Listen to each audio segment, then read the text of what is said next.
Hey, again I am coming with my new topic electrolytic conductance. We all know that electrolytic conductance is a basic term you all studied in the previous classes in 10th class, obviously in 10th class. Uh, you, you you learn about the resistance, electricity, how electricity work, how resistance work, what the unit of resistivity, resistant, and the Ohm's law. But here we discuss furthermore. So, firstly we differentiate metallic conductor or electrolytic conductor.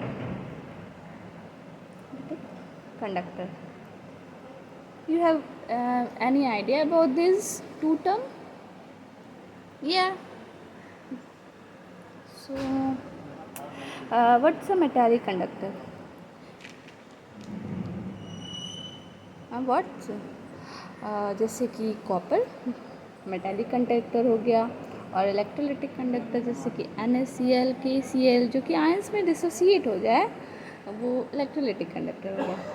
Metallic conductor पहला, we all know basic definition of metallic conductor, that is current flow due to flow of electron. In metallic conductor, current flow due to flow of electron. Electron के flow होने की वजह से current flow होता है. कोई भी copper, जैसे कॉपर वायर में इलेक्ट्रॉन फ्लो कर रहा है, उसकी वजह से ही उसके बीच कॉलिजन होगा, उसके बीच रैंडमनेस आएगा, तो वहाँ पे करंट फ्लो करेगा. इलेक्ट्रॉन की फ़्लो की वजह से मेटालिक कंडक्टर में करंट फ्लो करता है. But in case of electrolytic conductor, ions की फ़्लो होने की वजह से करंट फ्लो करता है. आयंस फ्लो करता है, मतलब current flow due to flow of ion obviously. तो here current flow due to flow of electron. And here we discussed that current flow due to ions. Ions बड़े बड़े होते हैं तो करंट फ्लो करता है आयंस. और यहाँ पे इलेक्ट्रॉन, आप you all know electron minute structure, minute atoms. तो one question ask you that metallic conductor में कोई केमिकल रिएक्शन होता है? मेटालिक कंडक्टर में कोई केमिकल रिएक्शन होता होगा? तो इसका आंसर है नो. क्यों?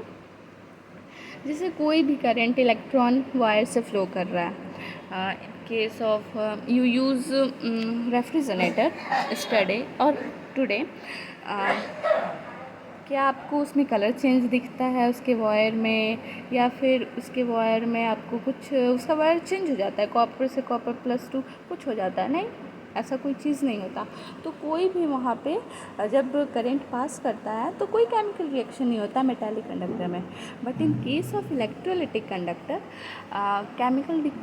केमिकल डिकम्पोजिशन होता है सब्सटेंस का जब करंट पास करता है. कैसे? क्योंकि आयंस तो ब्रेक हो रहा है ना, कि कोई भी आयंस है NaCl ही है, तो Na+Cl- में टूट रहा है, तो ब्रेक हो रहा है, तो वहाँ पे केमिकल रिएक्शन तो होगा ही. तो दैट्स अ डिफरेंस. और थर्ड डिफरेंस क्या, रेजिस्टेंस पे कोई इफेक्ट पड़ेगा मेटालिक कंडक्टर का? Metallic conductor means current flow due to flow of electron. Resistance पे कोई इफेक्ट ऑब्वियस ही पड़ेगा. जैसे कोई ये है कॉपर वायर, यहाँ पे एटम्स हैं, तो एटम से इलेक्ट्रॉन निकलता है, एटम से इलेक्ट्रॉन निकलता है, एटम से इलेक्ट्रॉन निकलता है. तो ये पॉजिटिव डायरेक्शन, निगेटिव से पॉजिटिव इलेक्ट्रॉन जाता है, इलेक्ट्रॉन जा रहा है निगेटिव टू पॉजिटिव डायरेक्शन. तो यहाँ पे कॉलिजन होगा तो रेजिस्टेंस आएगा. इलेक्ट्रॉन्स के बीच में कॉलिजन होगा, कर्नल्स के बीच में कॉलिजन होगा. कर्नल्स क्या होता है? जब कोई भी एटम में से इलेक्ट्रॉन रिमूव हो जाए तो उसको कर्नल कहेंगे. कर्नल कोई भी एटम में से इलेक्ट्रॉन माइनस हो जाए तो उसको कर्नल कहेंगे, तो इसको कर्नल कहेंगे। तो यहाँ पे रेजिस्टेंस होगा, resistance is due to collision with kernel. Kernel आपस में कॉलिजन करेंगे जिसकी वजह से रेजिस्टेंस लगेगा। रेजिस्टेंस क्या है? ऑब्स्टेकल्स, जो करंट को रोकने में हेल्प करता है।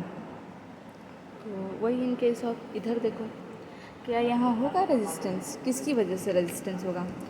तो इलेक्ट्रोलिटिक कंडक्टर में रेजिस्टेंस होगा कितना, चार टाइप का रेजिस्टेंस होगा।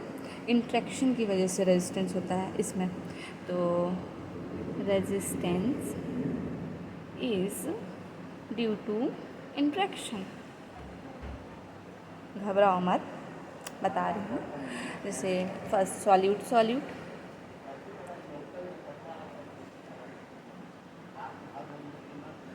इंट्रैक्शन, सेकेंड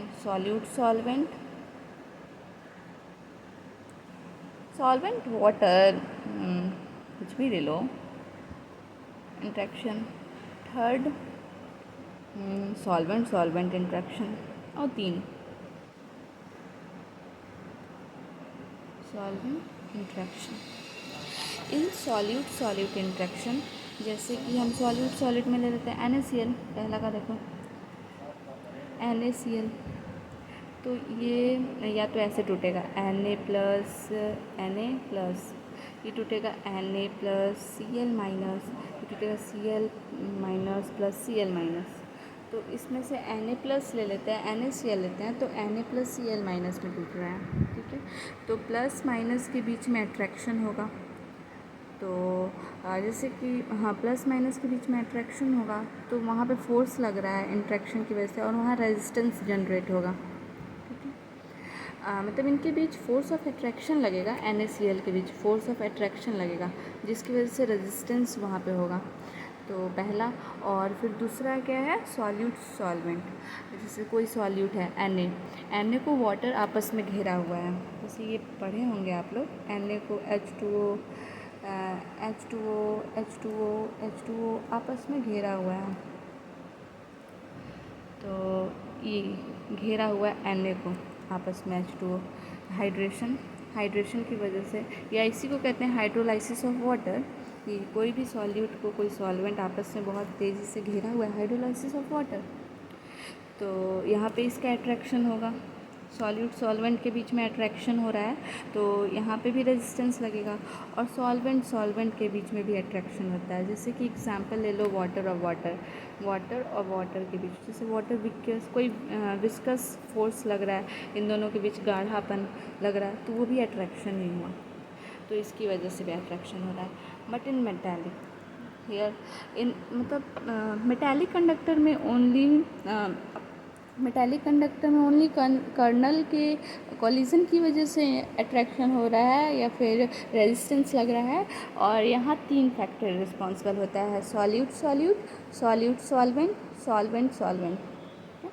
और अब आया मेन, कि रेजिस्टेंस वी ऑल नो, ये भी जानते हैं, बच्चा वाला है, कि रेजिस्टेंस इंक्रीज़ होता है ऑन इंक्रीजिंग टेम्परेचर को जब हम बढ़ाएंगे, increasing temperature, resistance also increase, which is denoted by ohm, also increase, ठीक है। तो रेजिस्टेंस बढ़ेगा, टेम्परेचर बढ़ेगा तो रेजिस्टेंस भी बढ़ेगा। लेकिन here in case of electrolytic conductor, तो इसमें ऑन इंक्रीज टेम्परेचर रेजिस्टेंस कम होता है, क्योंकि ऑब्वियस सी बात है, जैसे यहाँ पे टेम्परेचर बढ़ा रहा है, रेजिस्टेंस बढ़ रहा है, टेम्परेचर बढ़ा, अट्रैक्शन बढ़ गया, फोर्स के बीच में, मॉलिक्यूल्स के बीच में अट्रैक्शन बढ़ गया, वहाँ पे कॉलिजन होना शुरू हो गया, तो रेजिस्टेंस बढ़ेगा, टेम्परेचर बढ़ेगा तो रेजिस्टेंस भी बढ़ेगा, कॉलिजन होगा, रेजिस्टेंस बढ़ेगा। But in this case on increasing, fourth option, मतलब 4 point, on increasing temperature resistance decrease. Temperature बढ़ा रहे हैं तो रेजिस्टेंस कम हो रहा है, क्योंकि यहाँ पे टेम्परेचर बढ़ेगा तो आयंस आपस में टूट जाएंगे, क्योंकि यहाँ आयंस का खेल है, सब कुछ आयंस का चल रहा है, तो आयंस तो आपस में टूट जाएंगे। जब आयंस टूटेंगे तो रेजिस्टेंस होगा वहाँ पे? नहीं, बिल्कुल नहीं। जब आयंस ही टूट गए हैं, अब वो रेजिस्टेंस कहाँ से आएगा, कहाँ से रेजिस्टेंस लगेगा?